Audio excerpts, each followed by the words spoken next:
तो होली से पहले केंद्रीय कर्मचारियों की क्या सैलरी बढ़ने वाली है और डीए में कितने हाइक की उम्मीद की जाए। वेतन के साथ साथ पेंशन भी बढ़कर आएगा। केंद्रीय कर्मचारियों के लिए बड़ी खुशखबरी आ गई और होली से पहले खाते में मोटा पैसा आएगा। डीए पर ये एक बड़ा अपडेट आ रहा है, वो आपको बताएं। 20,000 से 1 लाख तक की सैलरी वालों की कितनी इसके बाद सैलरी बढ़ जाएगी, उदाहरण के जरिए मोटा मोटी एक पूरा कैलकुलेशन समझाने की कोशिश करेंगे। इसका फॉर्मूला क्या होता है, बहुत अंदर नहीं जाएंगे फॉर्मूले पे, पर इसका फॉर्मूला क्या होता है, कितने बेसिक पे वाले कर्मचारियों की सैलरी कितनी बढ़ेगी, ये सारे कैलकुलेशन फौरी तौर पर मोटा मोटी समझेंगे। नमस्कार, आपके साथ में ललित प्रजापति। केंद्रीय कर्मचारियों और पेंशनर्स को जल्द बड़ी खुशखबरी मिल सकती है। लेबर ब्यूरो की तरफ से दिसंबर 2025 का AICPI IW, ध्यान से सुनिए, AICPI IW क्या होता है? ये होता है सर्व वस्तु उपभोक्ता मूल्य सूचकांक। इसी के जरिए सारे हाइक और इसी के इर्द गिर्द सारे हाइक होते हैं। तो इसका डेटा जारी होने के बाद अनुमान लगाया जा रहा है कि महंगाई भत्ता और महंगाई भत्ता राहत, एक होता है डीए जो कर्मचारियों को मिलता है, एक होता है डीआर, डियरनेस रिलीफ, ये मिलता है पेंशनर्स को। तो डीए और डीआर माना यह जा रहा है कि 2-2% ये बढ़ाया जा सकता है। अब वास्तव में कितना बढ़ेगा ये तो सरकार की घोषणा के बाद ही साफ होगा। कहा यह जा रहा है कि सरकार अगले महीने यानी मार्च 2026 में ये ऐलान कर सकती है। अब यहां ये जान लीजिए कि 7वें वेतन आयोग 7th पे कमीशन का समय 31 दिसंबर 2025 को खत्म हो गया, पर 8वें वेतन आयोग की सिफारिश होने, उसके लागू होने तब तक बहुत टाइम लग जाएगा। तब तक महंगाई से राहत कैसे मिलेगी? तब तक जो राहत मिलेगी वो 7th पे कमीशन के हिसाब से मिलेगी। इसी के हिसाब से डीए का कैलकुलेशन होता रहेगा। आपको बता दें कि सरकारी कर्मचारियों के बजट पर महंगाई का असर ना हो, इसे एडजस्ट करने के लिए महंगाई भत्ता टाइम टू टाइम सरकार बढ़ाती है। केंद्र सरकार साल में 2 बार जनवरी और जुलाई में डीए बढ़ाती है। इसका कैलकुलेशन बेसिक पे के हिसाब से किया जाता है। ऐसे में डीए बढ़ने पर कर्मचारियों की सैलरी बढ़ जाती है और डीआर बढ़ने पर पेंशनर्स की कुल पेंशन बढ़ जाती है। डीए डीआर का जो कैलकुलेशन है वो AICPI IW के 12 महीने के औसत के आधार पर किया जाता है। 12 महीने का औसत। अभी क्या आया है? अभी दिसंबर का आया है, तो पूरे 12 महीने का एक एवरेज निकाला जाएगा। ये होता क्या है? AICPI IW यानी all India consumer price index. Industrial workers एक मासिक इंडेक्स होता है जो इंडस्ट्रियल लेबर द्वारा एक तय बास्केट में शामिल वस्तुओं और सेवाओं के खुदरा दाम में समय के साथ होने वाले बदलाव को मापता है। लेबर ब्यूरो हर महीने AICPI IW का आंकड़ा जारी करता रहता है। यही जो डेटा है लाखों मजदूरों, अच्छा जब मैं मजदूरों बोल रहा हूं तो इसको कर्मचारी समझिए, लाखों मजदूरों और कर्मचारियों के वेतन और डीए को तय करने के लिए इस्तेमाल किया जाता है। अब 2% महंगाई भत्ते की चर्चा हो क्यों रही है? क्योंकि दिसंबर 2025 के लिए ये जो आंकड़ा आया AICPI IW, इसका आंकड़ा है 148.2।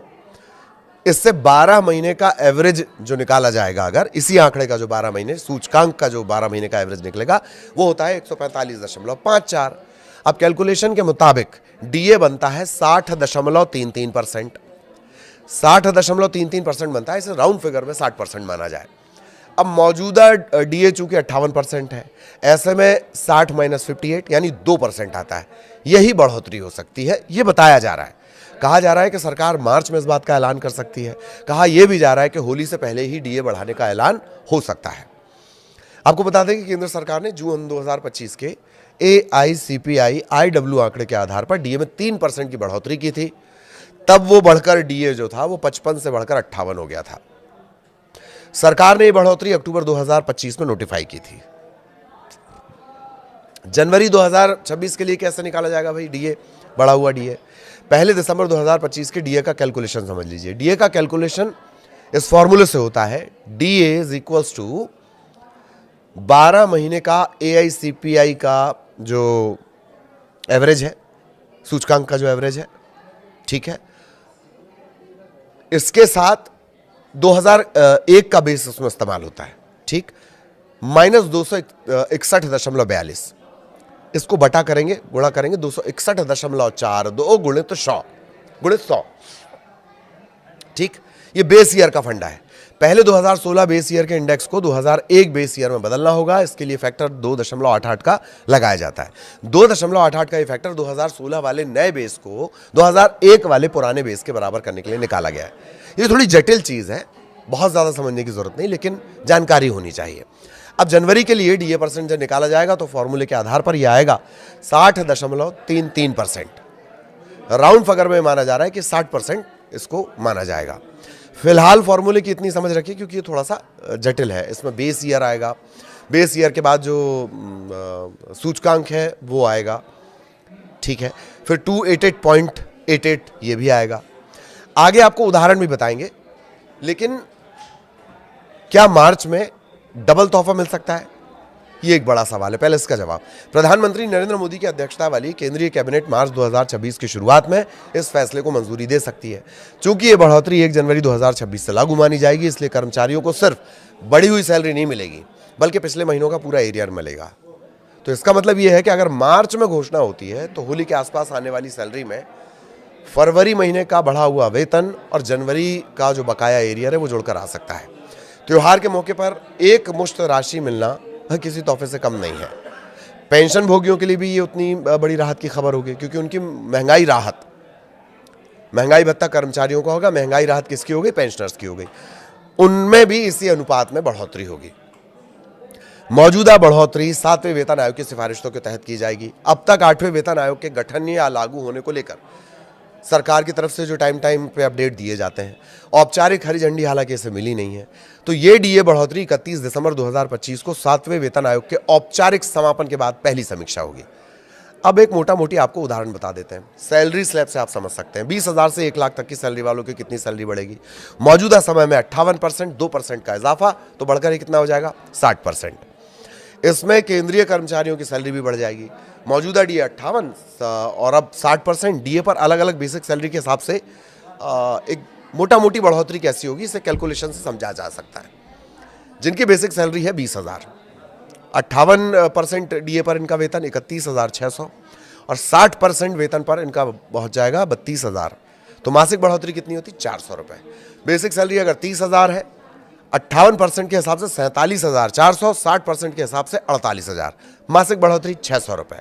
जिनकी सैलरी 40,000 के स्लैब में है, 58% के हिसाब से 63,200, 60% के हिसाब से 64,000, महीने की बढ़ोतरी 800 रुपये।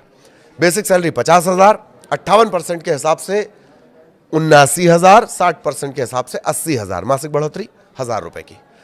बेसिक सैलरी 60,000 के स्लैब में, 58% के हिसाब से 94,800, 60% के हिसाब से 96,000, 1,200 रुपये की बढ़ोतरी।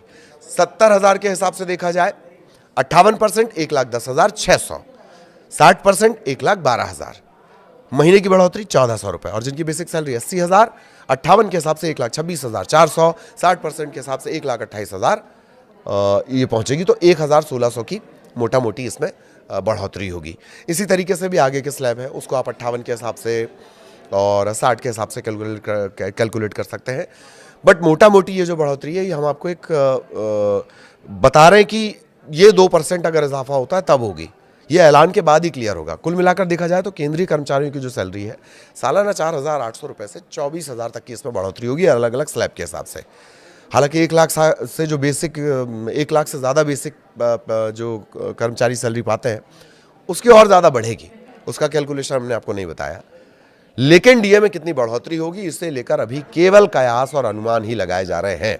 वास्तविक बढ़ोतरी सरकार की जो घोषणा है उसके बाद ही पता चल पाएगी। तो अभी ये बिल्कुल क्लियर नहीं होगा। आगे इससे जुड़ा अपडेट जो भी रहेगा वो आप तक पहुंचाएंगे। नमस्कार।